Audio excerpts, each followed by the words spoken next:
So how to deal with being betrayed. If you don't know me, hi, I'm Day. I'm a social skills consultant, and I teach adults how to navigate social situations, avoid social awkwardness, and become socially magnetic.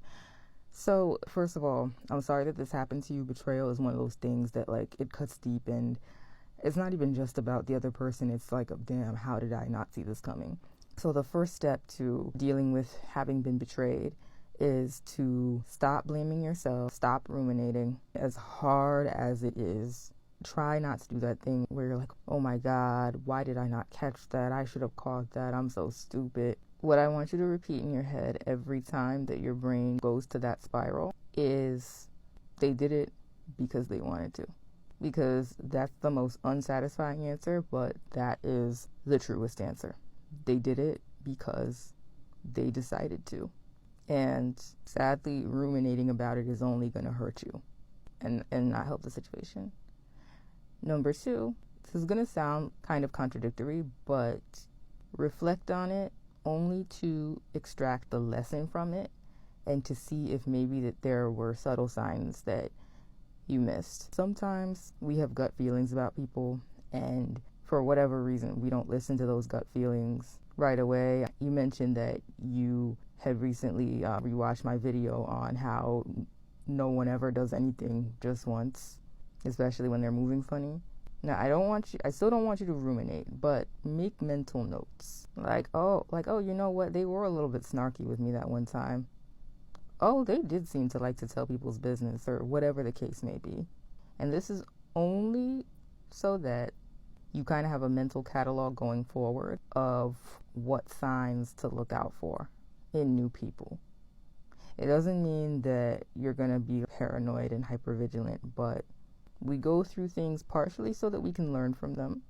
And I'm not a big fan of the saying, what doesn't kill you makes you stronger, but having gone through something in the past, the one good thing is it can help you see that kind of stuff coming a mile away in the future. Number 3, see if you can find allies. Don't suffer in silence. One of the hardest things about betrayal is the shame that comes with it, and feeling like you can't tell anybody because you're ashamed and embarrassed of what happened, or you're scared that the person won't take you seriously, or will basically imply that the person who betrayed you did nothing wrong.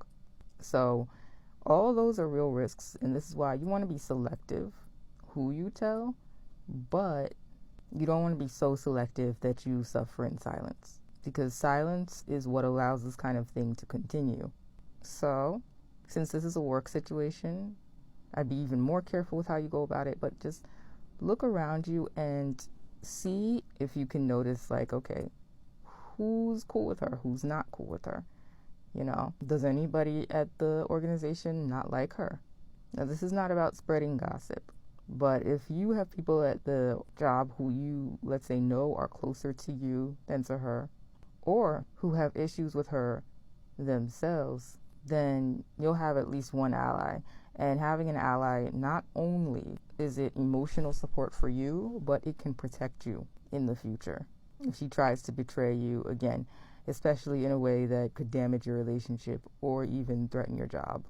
And then number 4, as much as this is easier said than done, I don't know that comfort's the right word here, but I'm just going to say comfort for now. Take comfort in the fact that you know who this person is now, and that you know that this person is a snake, that she's no longer slithering around in your orbit, undetected, unseen, and you know what this person is capable of. So this means that you're able to know not to trust them going forward. And that means that you can protect yourself. And speaking of protecting yourself, as tempting as it might be, I recommend not confronting this person about what they did, unless you are okay with the possibility that they don't care. Because sometimes what happens is people, you know, they were hurt or betrayed by somebody, and they want to confront them because they want an apology from them. Now, I'm not saying that it's always bad to confront people or express how you feel. But the thing is, if you go into a situation like that because you're seeking closure, and seeking closure in the form of this person owning what they did, apologizing to you, that actually puts you in the less powerful position, because even though you're confronting them, you still need something from them. that they can choose to either give you or not give you. And so if you're going in wanting an apology and they're like, okay, whatever, so what if I hurt you? Then that could potentially re-traumatize you. So unless you can genuinely say, I am only confronting this person because I want them to hear what I have to say. I do not care if they apologize. I do not need an apology from them. I recommend just leave it alone, cut your losses, and then move on as if they do not exist to you. Since in this commenter's case, since it's a work situation, you can be cordial, but other than that, and by cordial, I mean like strictly business. Hello, goodbye, thank you, that's it. But the sad thing about betrayal is there's no quick way to get over it. You just have to try and focus on what you learn from the situation, as hard as that is.